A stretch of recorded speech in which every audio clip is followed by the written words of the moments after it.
You're the horizon, they're bright. The glimmer that breaks the constant night. You are the brilliance, the dream,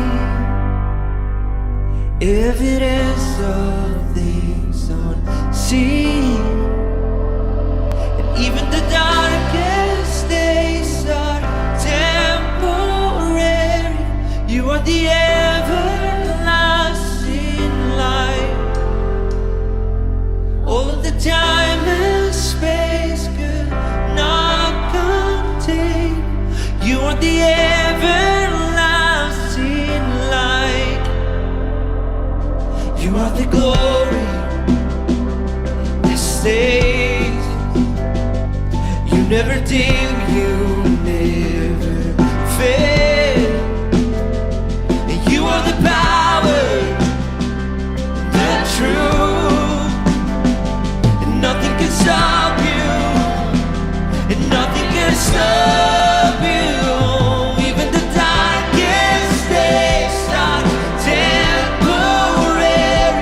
You are the everlasting light. All of the time and space could not contain. You are the everlasting light. Even the darkest days are temporary. You are the everlasting light. All of the time and space could not contain. You are the everlasting light.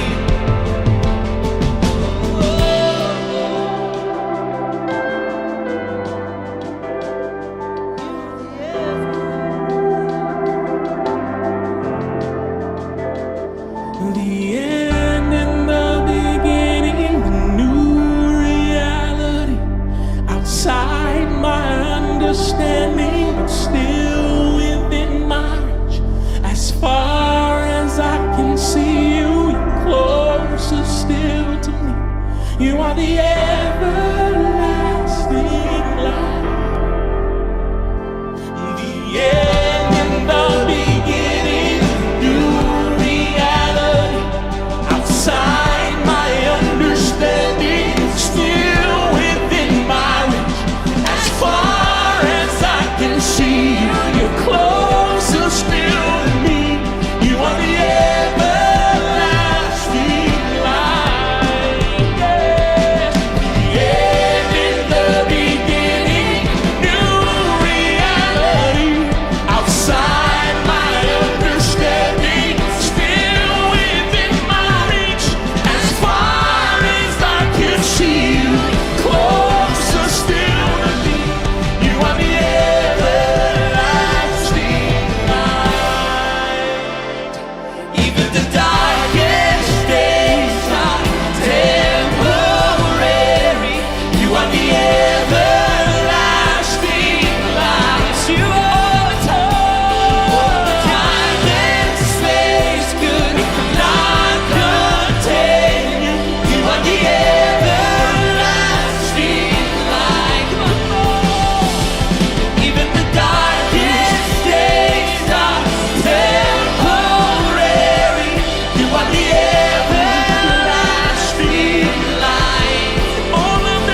for these lungs to sing once again.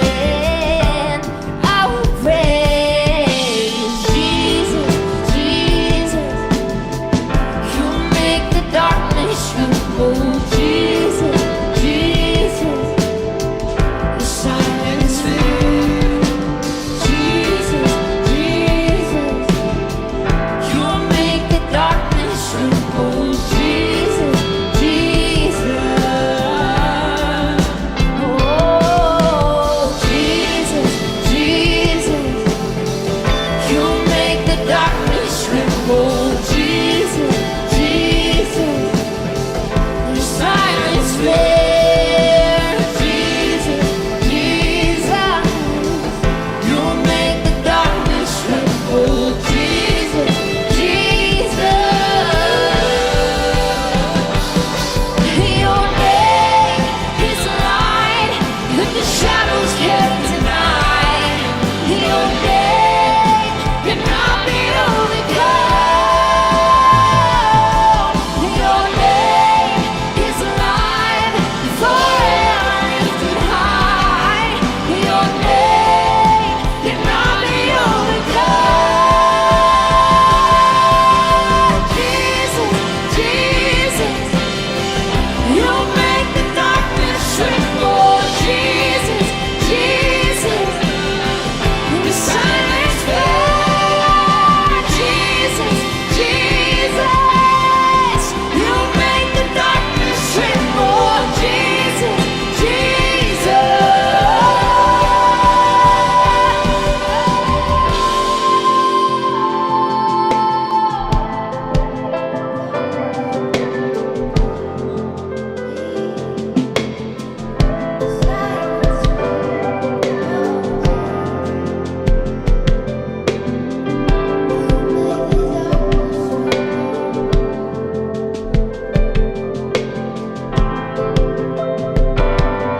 Your name is light that the shadows can't deny. Your name cannot be overcome. Your name is alive, forever lifted high. Your name cannot be overcome. Your name is light that the shadows can't deny. Your name cannot be overcome. Your name is alive, forever lifted high. Your name cannot be overcome. Jesus, Jesus. You make the darkness tremble, Jesus, Jesus. The silence fear, Jesus, Jesus. You make the darkness tremble, Jesus, Jesus.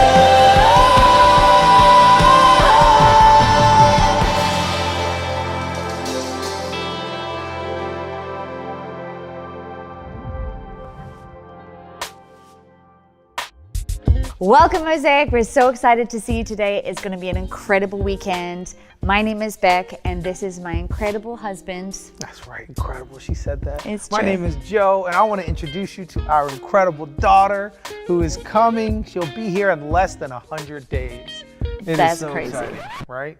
As our fourth, that's kind of crazy. That is very crazy. Mosaic, there are so many incredible things happening. And the biggest thing, the biggest news is that in 2 days, The Genius of Jesus, The Man Who Changed Everything book is coming out in 2 days. Are you ready? Make sure you pre-order your book by going to thegeniusofjesus.com.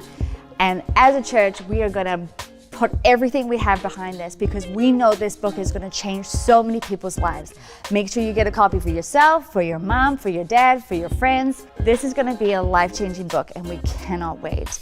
Also, if you live in Southern California, we have a great opportunity for you, as Pastor Erwin is doing a book signing at the Barnes & Noble at 7 p.m. at the Grove.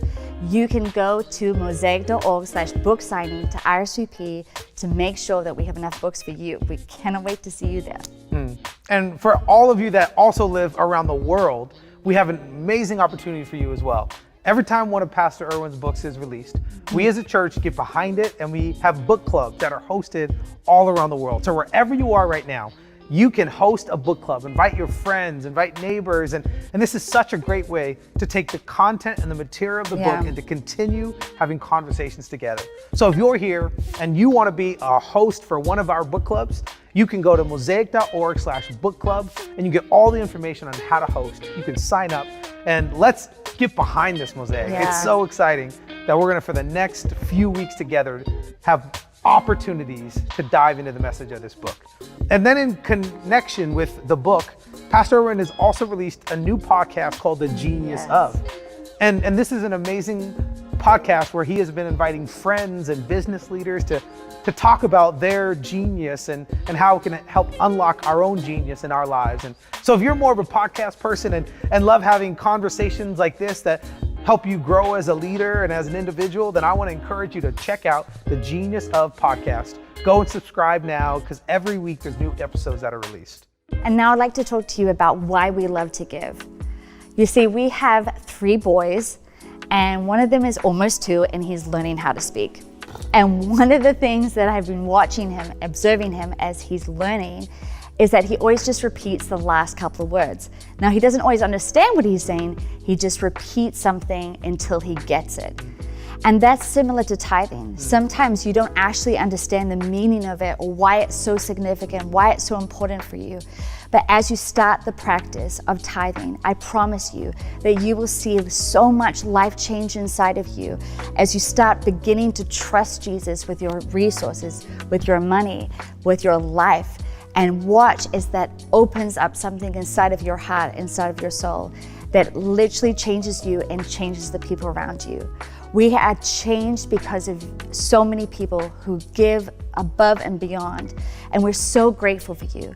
Thank you for everything you do to making sure that Mosaic becomes the most incredibly generous community.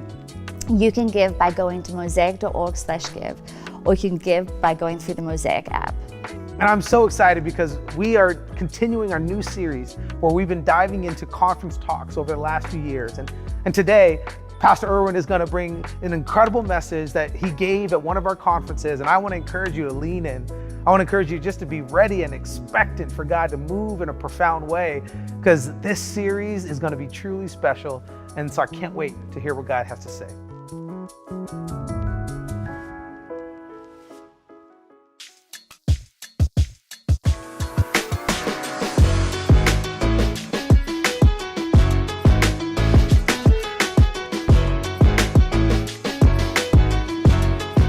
So tonight we're wrapping up our theme, The Future Of. If you're a part of Mosaic, you know that that is our ongoing theme. We will always be talking about the future. But one of the great privileges we feel we have over these days is to introduce our broader tribe to a conversation that we have all the time. And so in these few moments that you've entrusted me with, that you've allowed me to have in your life, I want to talk to you about the future of the church. Now, there's some of you, you are not a part of the church, you don't go to church, you may not even like church. And if anything, this message is so much more for you. Because whatever you've experienced from the church or through the church or because of the church is the past of the church. It's not the future of the church. And the wonderful thing is that whether you love the church or are suspicious of the church or are wounded by the church, if you'll step into it, you have the opportunity to create what the church should have always been. It's interesting to me that right now there are almost 2 opposite conversations coming to the same conclusion. There are many, many people who do not believe in God and have given up on faith and have just said Jesus was a great teacher or an inspirational leader, but not who he claimed to be. And so there are many people outside of faith that would say the church is irrelevant. There's no place for the church in the future. But ironically, there are a lot of people who actually believe in God and believe in Jesus. And so many who grew up in church would say, been to church, I've done that. And I don't trust it, and I don't think there's a place for the church in the future. And so strangely enough, this is one thing that people who believe in God and don't believe in God agree on, that the church is irrelevant, that there's no place in the future for the church. If anything, we need to pull back and disconnect and find a way to live life in a little bit more of a protective isolation, because it's dangerous to be around humans. There may be no dangerous place in the world than inside of human community. And so we're sort of torn because we know that we're oftentimes not good for each other. We're not safe with each other. But at the same time, we desperately need each other. We desperately long for each other. And so what are we going to do? Because we human beings seem to long for most the thing we know how to do least. So why can't we just sort of disconnect ourselves and live our lives in a spiritual isolation so that we're not responsible for anyone else? Because a part of the problem with being in a community, of being in a tribe, of being identified with something that we might call the church, is that now you're responsible for someone else's actions. Now you're responsible for someone else's choices, and they might actually taint your reputation. Of course, on the other end, you might be the problem. You might be the person who connects that community, and you've ruined everyone else's reputation, and they want to disconnect from you, but they don't know how. Why in the world would God do this? If we could just for a moment suspend belief and believe that we're created by God, that we're created in his image and likeness, that we're created for relationship, not only to him, but to each other. And that the real texture of the miracle that Jesus brings to his death and resurrection is not simply to connect us to him, but to connect us once again to each other. Why would God insist on us doing life together? I mean, I know it. I've heard it. Me and God, we have our own relationship. We have our own understanding. I do better worshiping God alone in the woods, or worshiping God at the beach, or just worshiping God in nature. You ever felt that? You ever thought that? What you're really saying, it's a nice way of saying, I connect better with God as long as there are no humans in my life. But the moment I see one of you, I start losing sight of God. But the strange thing is that the scriptures tell us that humans are the ones that are created in the image of God, not trees. Trees are beautiful. I love trees. Hug a tree. The tree will appreciate it. But the problem is when you hug a tree, you don't get a lot of response. But the safe part is there's nothing dangerous in hugging a tree. The tree's just going to stay there.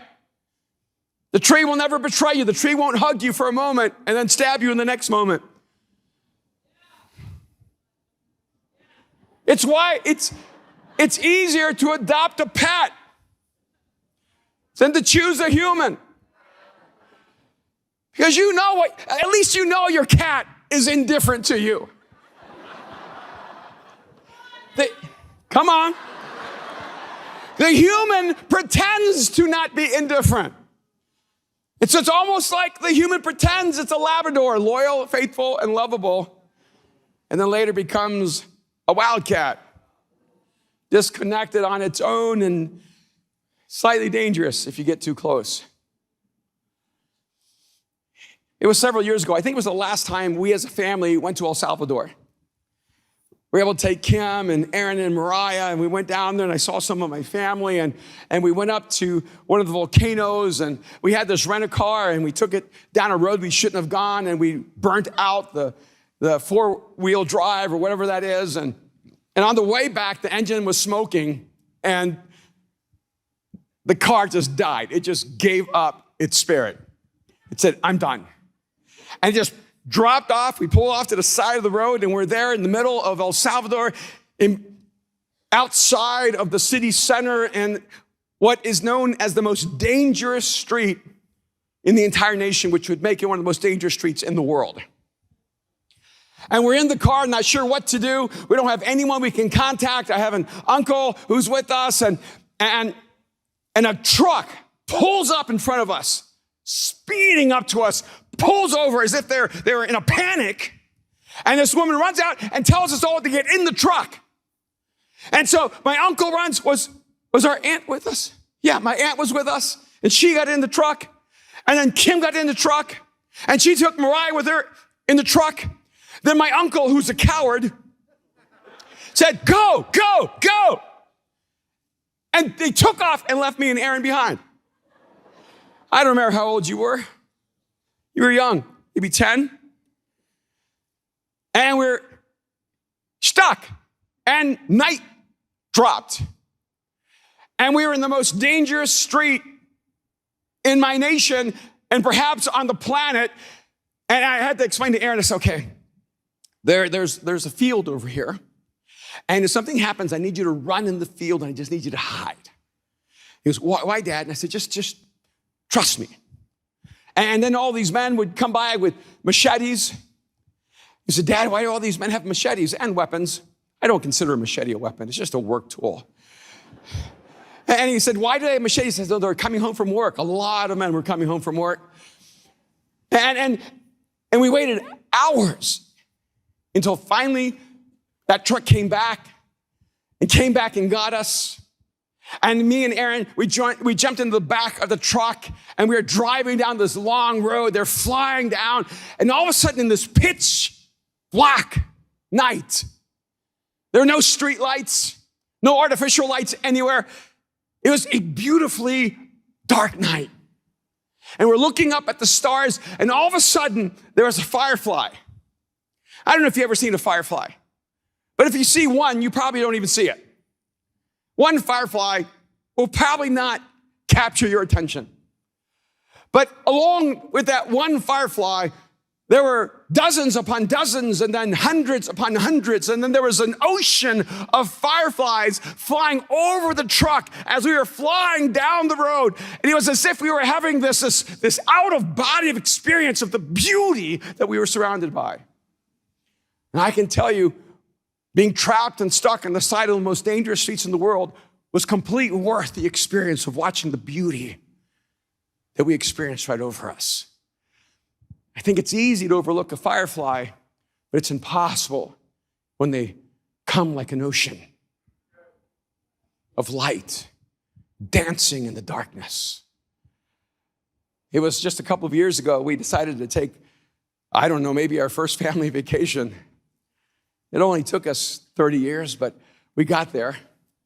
And we wanted to go to Tulum. Well, we didn't want to go to Tulum. Our kids wanted to go to Tulum, so we went to Tulum, and we didn't really know where Tulum was. We didn't quite make it to Tulum, but we were somewhere between Cancun and Tulum. And there was ocean there, and there was a butterfly. It was orange, I think it was. Wasn't it orange, honey? You remember it? You don't remember the butterfly, do you? You don't remember the butterfly. You remember when there was this massive migration of hundreds and hundreds, if not thousands of butterflies that invaded the space we were in. And we asked the people who ran the place we're at, does this happen every year? And they said, this has never happened in our lifetime. We have never seen this migration of butterflies flow in. And it has never happened since. We were there watching these thousands of butterflies just dancing in wonder and beauty. They made the daylight so extraordinary. It almost took our breath away. It is to me fascinating that when you see one of even the most beautiful species of the world, you might be so busy or so distracted, you might not see it. But when they come in community, then you see the beauty of the one through the many.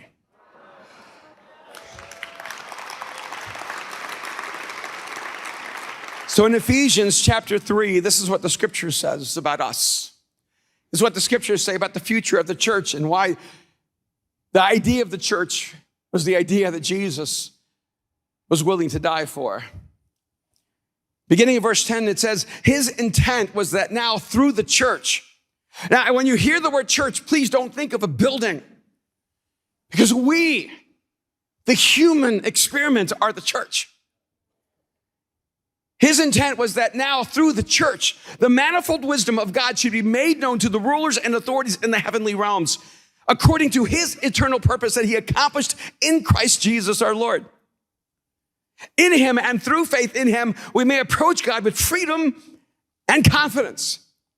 I think it's extraordinary that the scriptures are telling us that God has a language that sometimes we overlook. I want you to realize that God's in a conversation with you. You may not know that you're in a conversation with God, but I'm telling you, you are in a conversation with God. And one of the ways I know that you're in the conversation with God, even though you don't know you're in the conversation with God, is because I've been in a conversation with God even when I did not know I was in a conversation with God. Because sometimes God was talking to me, but I was talking to everybody else. Sometimes God was talking to me and I was just talking to myself. Sometimes God was talking to me and I was talking at God. But I want you to realize that God's not just talking to us. In fact, in some beautiful way, God speaks to all of creation. I mean, the entire story in the scriptures, God says, let there be light. God begins a conversation with light. And light says, here, ready to roll. God speaks to all creation. He spoke to the universe and it came into existence. And it says here that God is having a conversation, it says, with the rulers and authorities in the heavenly realms. In other words, God is speaking to eternity. But he's not speaking English. I know it's hard for some of you to believe. See, the language that God is using is not our language. The language of God is the church. He says his intent was that now, through the church, the manifold wisdom of God should be made known according to his eternal purpose that he accomplished in Christ Jesus our Lord. In other words, this is scripture as if there's all like this angelic community going, what are you doing, God? Because can you imagine any being looking at us going, that's a good idea? Listening to God talk about us, I just love them. Really? You just love them? I do, I just love them. I believe in them. You think so? Oh, I have a future and a hope for them. Really, I don't see a lot of future or hope for them. I mean, take a moment and look at us as a humanity. We stand in a moment right now where there's just so much destruction and pain and suffering and confusion. One person walks into a building in Thousand Oaks just a few miles from us and kills 12 people because of what's burning inside of his soul. Because there's so much anger and vitriol and violence inside of him that he had to somehow activate it in an act of hate. It's unimaginable violence. And then before the week was even over, our community goes up in flames. And people start losing their homes and their businesses and their futures. And I stand in this moment and I go, God, explain this. Help me make sense of the world we live in. And it just really frustrates me when people try to give such simplistic answers to all the pain in the world. Because I would like to have a long conversation with God about this, wouldn't you?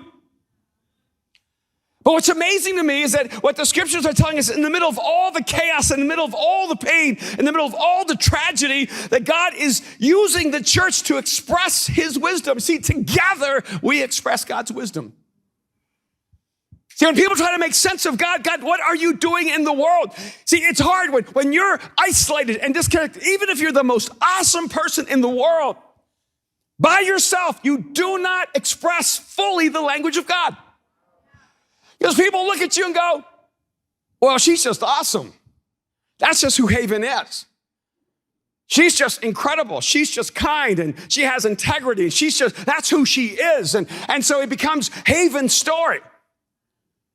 And they might meet you and they go, oh, well, that's just who you are. That's who Christina is because that's the way she lives her life. She's just a person of integrity. She's just solid. She's responsible.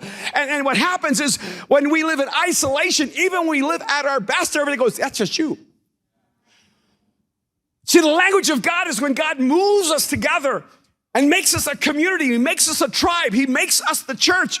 And suddenly, people can look at all of us, broken as we are, fragmented as we are, dysfunctional as we are. See, we become the miracle that humanity desperately needs. We become the story that God is writing in human history. And it's the way he explains to eternity, this is what I know that you don't know.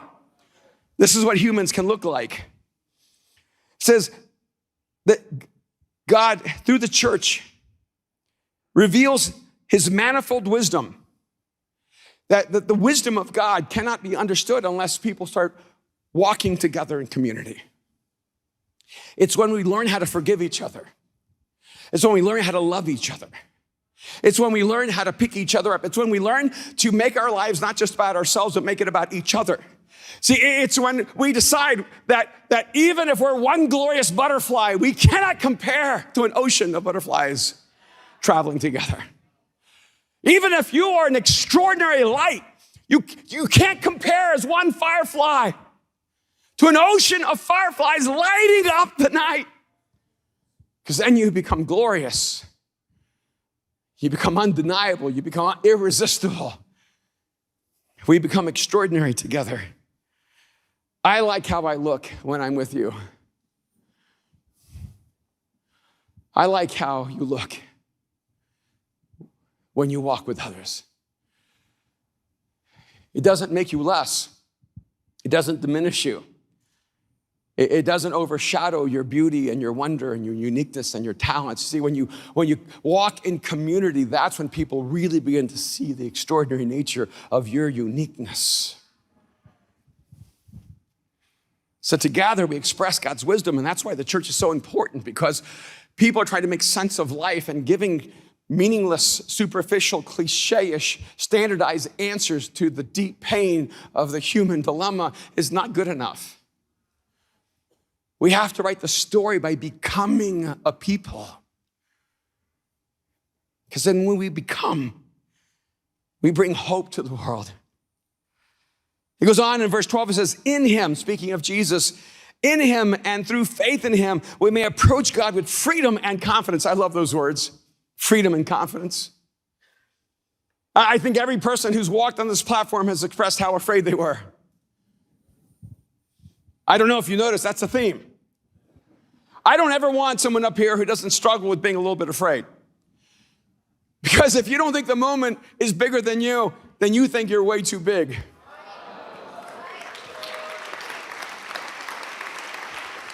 But I love the fact that every person, as insecure and uncertain and inadequate as they felt, they stepped into freedom and confidence. And that doesn't happen by accident. Have you ever noticed that when you cheer people on, they get better? Let me tell you, I have spoken in places that's nothing but hard work. I have spoken in places that have made me the worst communicator in the world. I'm holding them accountable.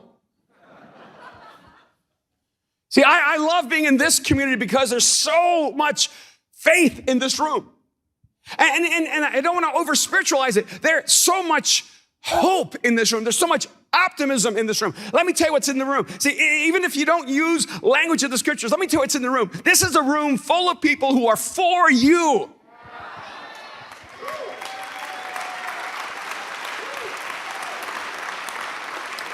And I just hope that as we journey together and people step into our space and move with us and travel with us and journey with us and do life with us, they'll feel the wonder of that kind of hope. See, even if you don't believe in God, when people believe in you, it feels like it's God. Because the moment someone says you don't have to be who you are, you don't have to stay where you are, you don't have to be defined by the worst moments in your life. You are more than that. See, the moment someone speaks into your life and tells you you're not any more broken than we are. You didn't have any more struggles or pain. There is as much rubble on us as there has ever been on you. See, we're just here so that maybe you can see enough of us together to realize, oh, this can be you. You can find hope. You can find confidence. You can find freedom. He goes on to say, I ask you, therefore, do not be discouraged. Wow, people 2,000 years ago were discouraged. People who knew Jesus were discouraged. I don't know why, but that's encouraging. I'm encouraged that people who knew Jesus face to face were discouraged. I ask you, therefore, do not be discouraged because of my sufferings for you, which are for your glory. For this reason, I kneel before the Father, for whom every family in heaven and on earth derives its name. I pray that out of his glorious riches, he may strengthen you with power through his Spirit in your inner being, so that Christ may dwell in your hearts through faith. There's so much we're going to unwrap here, but I want to get to the next thought. It says, and I pray that you, being rooted and established in love, don't let that slip by. I pray that you, being rooted and established in love, may have power. See, we keep looking for the wrong source of power. But the only power that the scriptures ever tell us to aspire to is the power of love. It's hard to believe it's the most powerful force in the world, and so we keep turning to other means of power. That you may have power. Here it is, listen.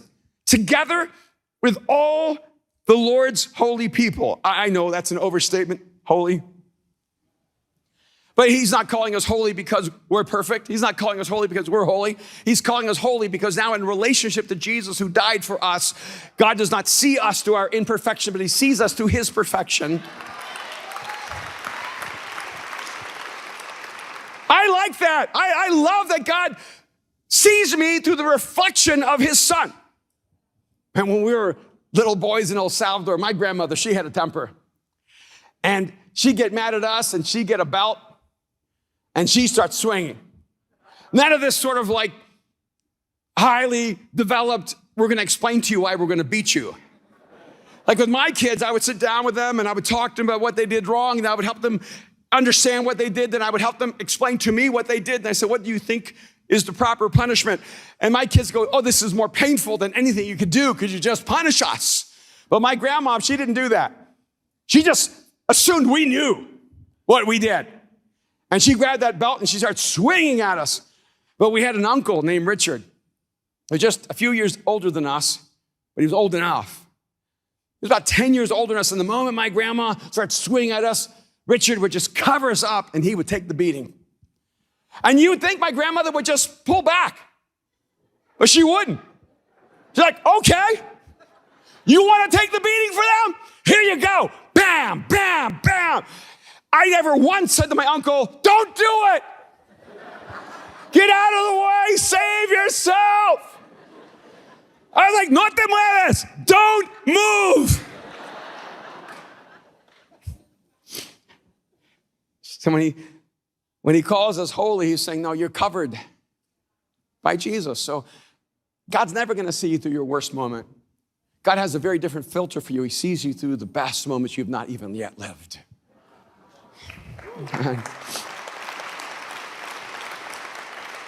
But the part I want you to focus on, he says, together with. See, why does he have to add together with? Because he's about to make such an extraordinary promise that he kind of knows us. And he knows that we're going to listen to this promise and we're going to want to make it individualistic. I can receive the benefit of this promise without people in my life. See, I think the reason the scriptures really do not work for us is that we filter the Bible through a purely egocentric, narcissistic, self-oriented filter. And we think all these promises are about me, but they're about we. He says, together with all of the Lord's holy people to grasp, here it is. This is what happens when we come together to grasp how wide and long and high and deep is the love of Christ. And to know this love that surpasses knowledge, that you may be filled to the measure of the fullness of God. See, the future of the church is not simply that together we express God's wisdom. So the church is how God is writing in human history the story of us with him. So when we begin to live the story of us without him and life doesn't make any sense, God says, I'm writing my story. Look at the church because I'm going to show you what happens when you come together, because together we express God's wisdom. But also together we express God's fullness. I have so many people over the years who said, where do I go to be discipled? Where do I go to go deeper? I don't know where that phrase came from, but it's like, I want to go deeper. And in fact, one time I was a little irritated and someone said, where do I go deeper here at Mosaic? And I just said, well, what's the evil in your life that you're trying to get rid of? He goes, well, no, it's not that. I said, you see, because most of the time when we want to go deeper, what we're actually saying is, I want to go someplace where it's just me and God, and I don't have to be concerned about anyone else in the world. And from that place, all we send are our thoughts and prayers.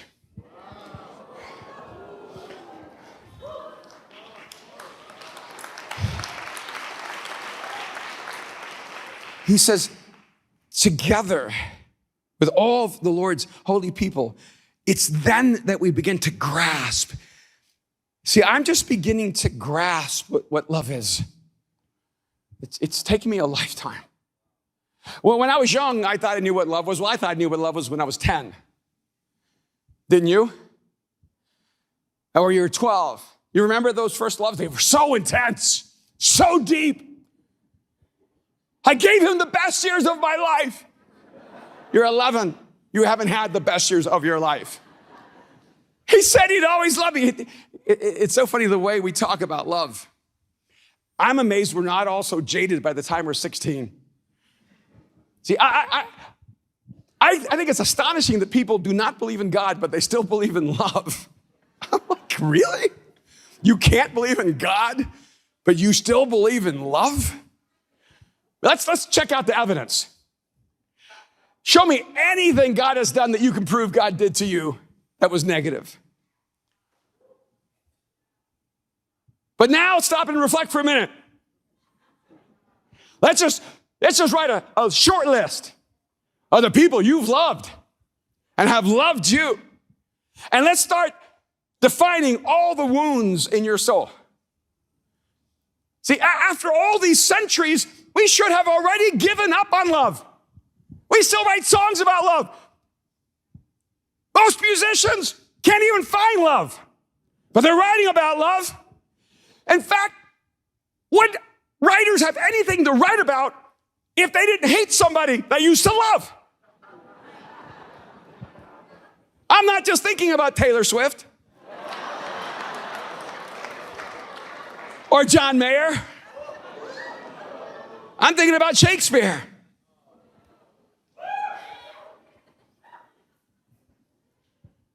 I'm thinking about Solomon. And you want to get jaded about love? Try it. And yet, we keep believing in love. There's something inside of us that keeps hoping against hope, that what we experienced in the past was not love. And the only way you can ever really know is when you find love and it heals you. And he says, I pray that you will be rooted and established in love. This is where we're going to live. And that you may have the power of love to grasp how wide and long and high and deep is the love of Christ. And here's the curious thing. This promise is completely in the context of human community. You cannot know the power of love when you're alone. You see, we humans are designed for a relationship. It's inescapable. And whether you choose to disconnect yourself and live in isolation, if you choose to never trust people with your heart again, if you choose to never trust God with your heart, see, whenever someone says to me, I just can't trust God, I know it's because they can't trust people. When a person says, I just cannot trust God with my life, it's because people have let them down. Because God keeps identifying himself with us even when we keep ruining his reputation. But together we can grasp how wide and long and high and deep is the love of Christ. And to know this love that surpasses knowledge. See, I want to love so profound, there are no words to express it. I want to experience love so deeply that language must be forsaken. That you may be filled with the measure of all the fullness of God. And yet, here's the promise. See, God wants you to experience him in his fullness. He doesn't want you to live with just enough life to survive or make it through the day. He wants you to live in the fullness of who he is. And while your intimate personal relationship with God is so critical and essential, I want you to know the fullness of God can only be fully experienced when we travel together, when we journey together, when we do life together in this community known as the church. Wow, what a ripoff. We can only experience God's fullness if we decide to love each other. What a bait and switch, all right? We thought all we had to do was love God. And Jesus says, what's the most important commandment, Jesus? To love the Lord your God with all your heart, soul, mind, and strength. Don't you just wish he stopped there? But then he goes on. He can't even count. He said, this is the greatest command, 2. Jesus was great at philosophy, terrible at math. I'm going to give you the greatest command, love God and love your neighbor as yourself. It's almost as if he knew the same place from which we will love God is the same place from which we love people.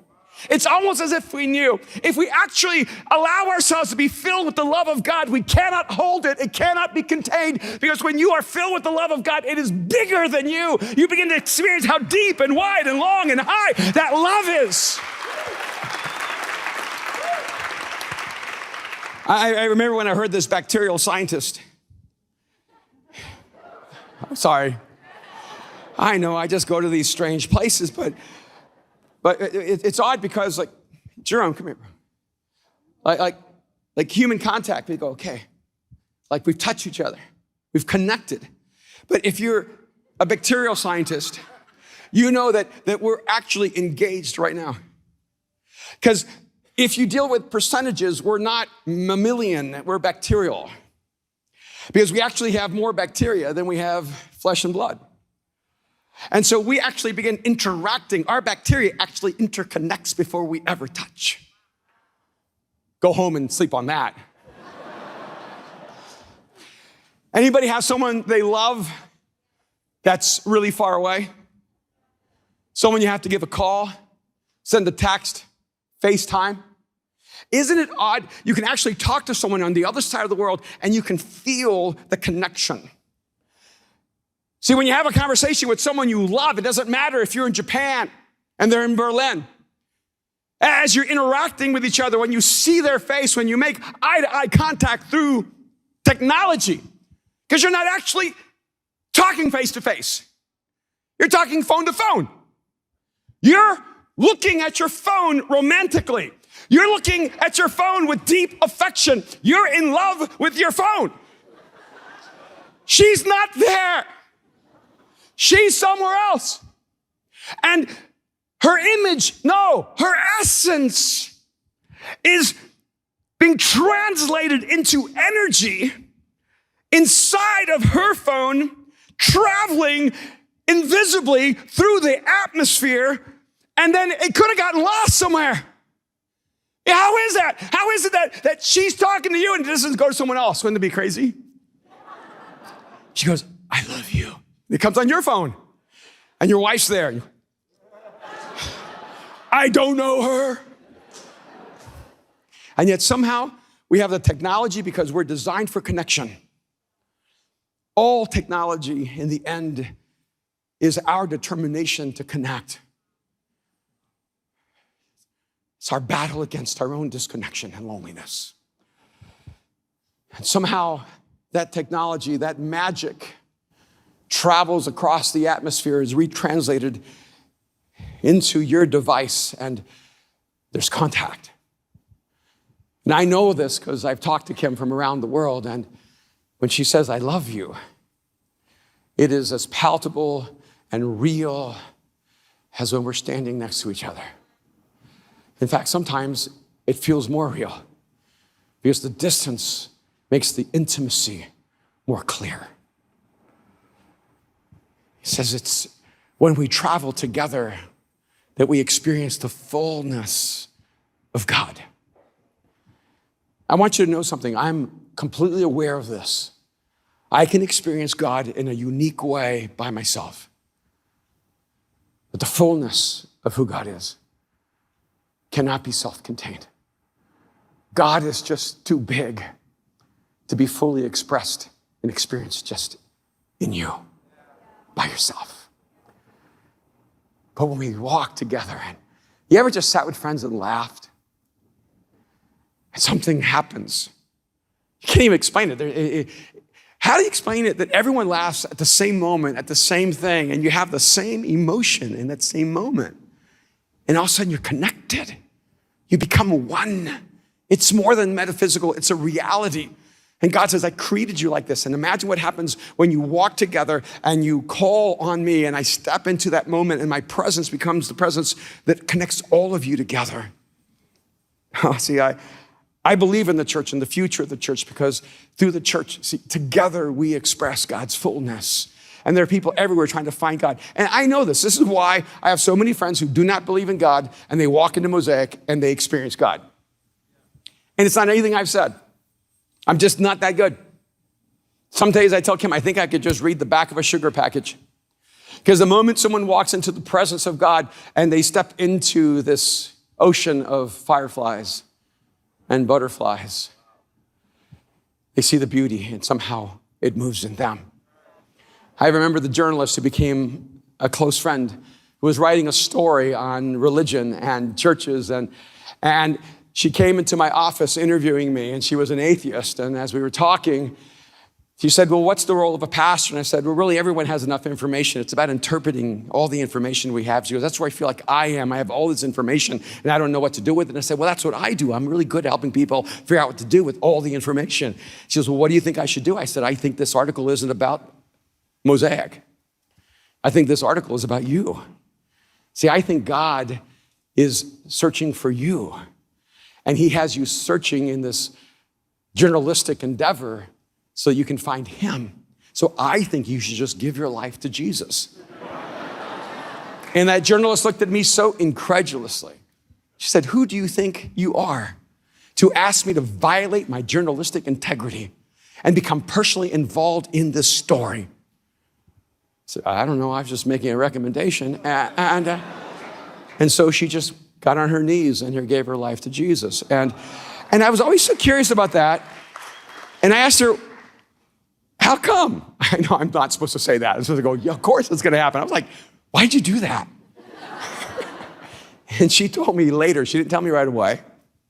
She goes, I was sitting in my car, grabbing my material, my notebook and my pens, and she goes, I started to shake. She goes, I hadn't met anyone. I had not met you, so I knew it wasn't about me. So I hadn't even walked into the church. I was just getting ready and I started shaking and I thought, what's going on? And she goes, and this is strange because I am an atheist, but in the moment, I knew I was entering into the presence of God. See, I love the fact that as individuals, we can be explained, but together we're an unstoppable force because love becomes thick and real and powerful.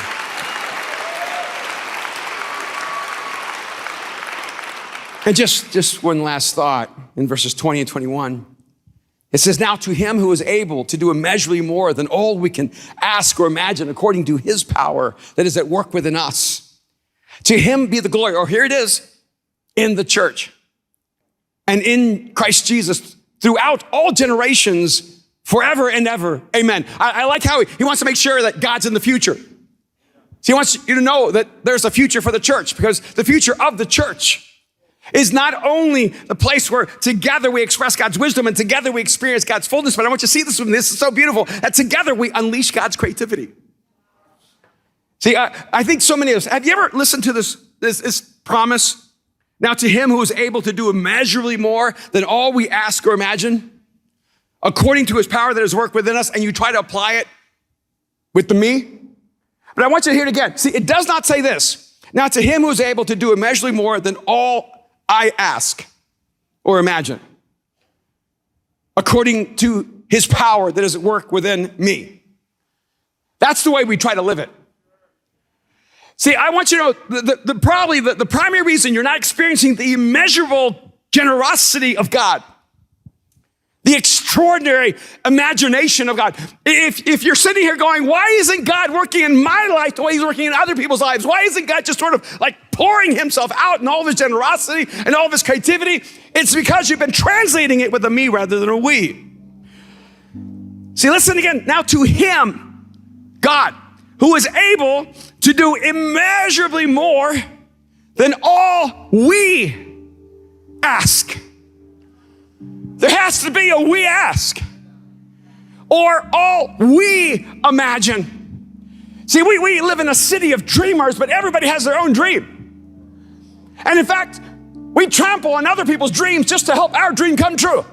We see our dream as our validation for demeaning everyone else's dream. And sometimes we get so frustrated because we think everyone else is responsible to make our dreams come true. But what if our greatest dreams, the greatest venture into imagination and creativity and beauty, were never supposed to be about my ask or my dream, but it's supposed to be about our ask and our dream, according to his power that is at work within us. See, I'm convinced that God is immeasurably creative, that God is so creative that it would blow our minds if he just had a little conversation with us. Man, I wish. If I ever had that question, if you could meet anyone in human history, who would you meet other than Jesus? Because if you believe in Jesus, you have to throw down Jesus. You go, Jesus. Who's your second? Jesus.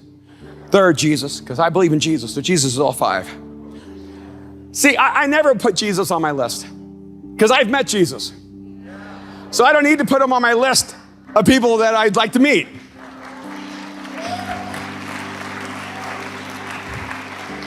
And they usually want you to pick dead people, and Jesus isn't dead, so he doesn't qualify.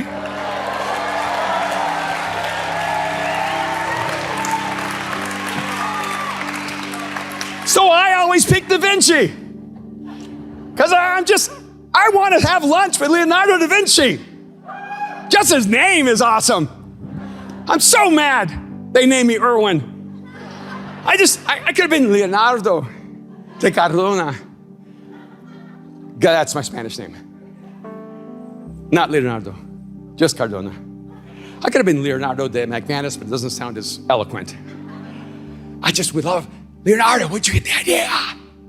For the submarine? For the helicopter? Can I just sort of sit in and watch you paint the Mona Lisa? Is it you? Is it you? Is it you? Wouldn't that be incredible?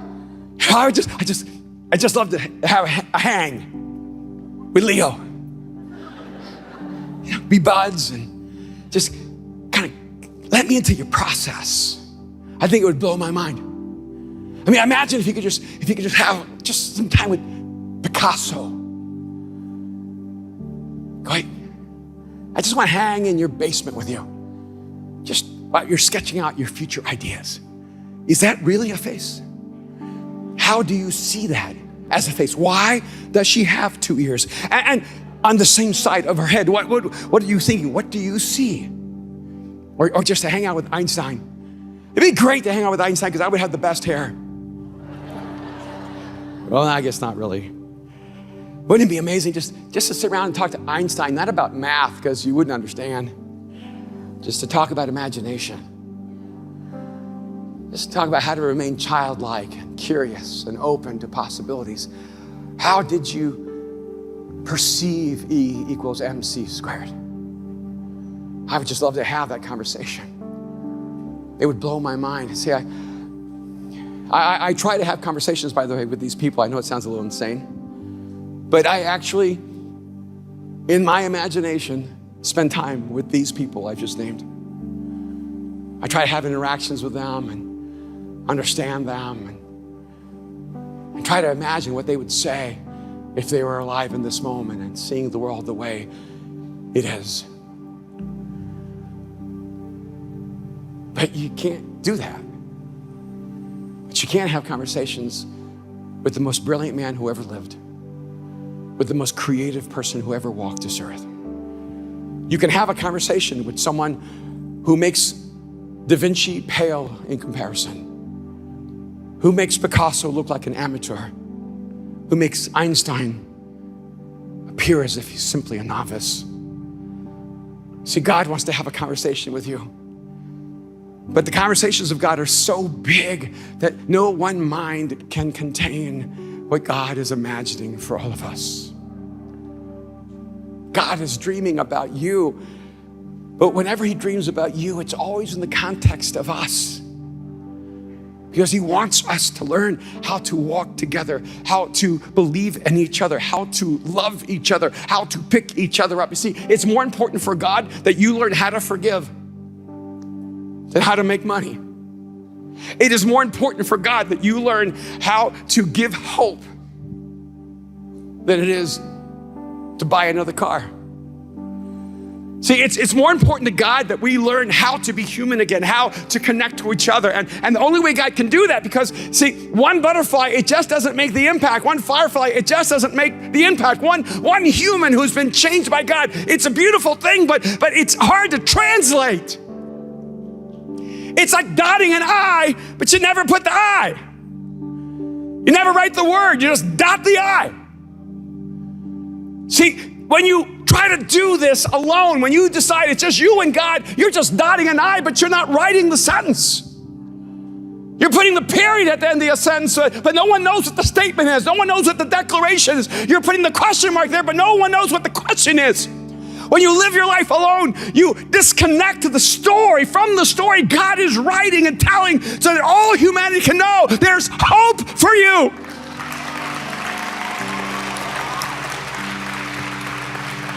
So I'm overwhelmed by the creativity we've experienced together, by the beauty that we've stepped into. Had there been moments I've just stood back and thought, I could have never imagined this. Because when we're in community together, we become something more than the total of the parts. So yeah, maybe I'm outdated. See, I don't think I'm actually antiquated. I don't think I'm living in the past. I think I'm actually living in the future. See, I think that a part of the confusion is that the people who don't believe in the church, they're living in the past. All they know is the history of the church. They don't seem to be aware of the future of the church. But I'm telling you, the future of the church is beautiful. The future of the church is creative. Can you feel it? I'm telling you, I see just pieces of it because I can only get a piece of it. But I see it. I see the church as the epicenter of human creativity. I see the church as the epicenter of beauty and wonder. I see the church as known around the world by compassion and love. I see the church as a place where everyone knows that they matter.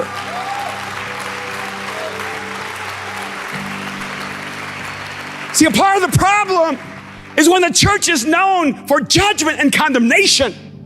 And the church is known as a community of people who are arrogant and judgmental and self-righteous. They're not demonstrating the wisdom of God. They're making a fool of God.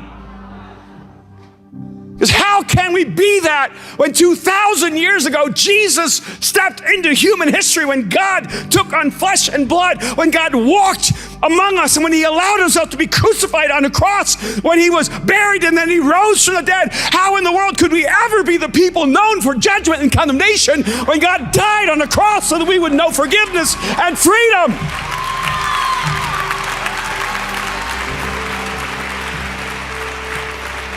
It's time that the church stops lying about God. Start telling the truth. God loves the people that we didn't want him to love. He accepts people that we don't want to accept. Here's the problem. You see, God is for every human being. But religion is such a great mechanism from which we can exclude those that we do not love. That we can cut out the people we don't want. And we've tainted Jesus' reputation. I think the future of the church is that finally, maybe just finally, we're gonna look like Jesus. We're gonna be beautiful, compassionate, creative. We're gonna be curious and filled with wonder. We're gonna be like an ocean of butterflies, bringing color and elegance and beauty to the world all around us.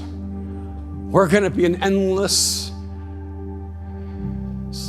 universe of fireflies, flying over those who are lost and alone. Not simply lighting the way to hope, but bringing beauty and astonishment to everyone along the way. You know what I want us to be? I want us to be unexplainable. I want us to be so beautiful that people are compelled.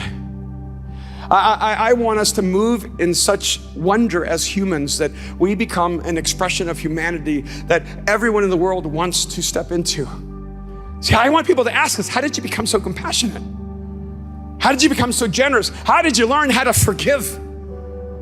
How in the world did you learn how to trust, how to have so much hope? How did you learn to find the resilience to overcome every failure? How did you know that tomorrow would be better than today? And see, what I want us to say is not, I'm awesome. See, what I want you to say is, oh, you don't understand. I didn't do it alone. Every time I fell, there were people who just picked me up and said, we'll walk for you until you can walk again.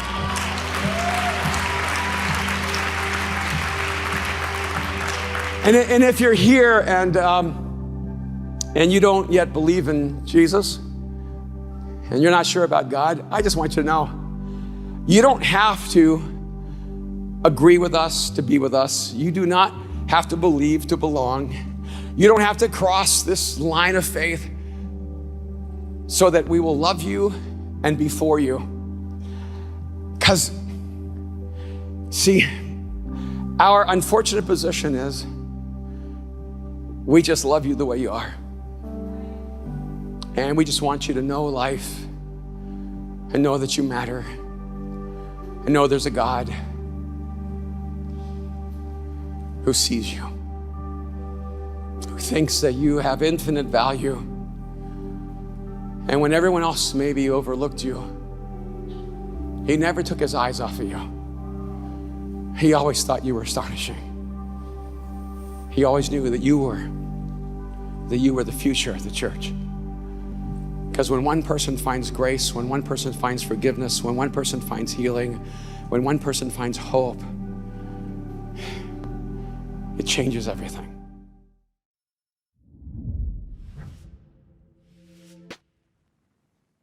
Thank you, Pastor Erwin, for that incredible talk, for putting your heart and soul into that. And I know my mind is blown. It's going to take a week to even process that. And we just want to take a moment. If you today decided to give your lives to Jesus, we cannot wait to journey alongside you.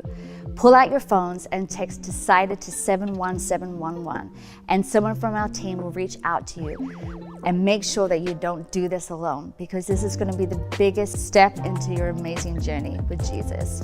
And we hope you had an incredible day today. Yeah. Man, we are so excited to continue this series alongside with you. Have an incredible rest of your week, and we will see you next weekend. We love you, Mosaic.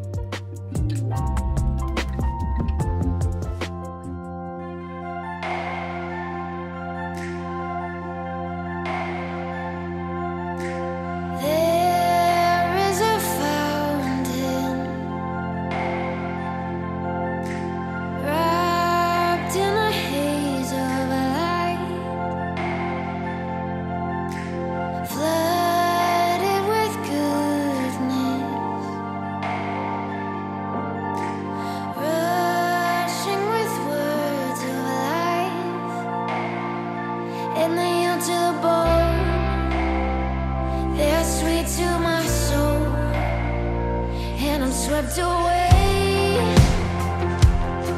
Come on, we sing I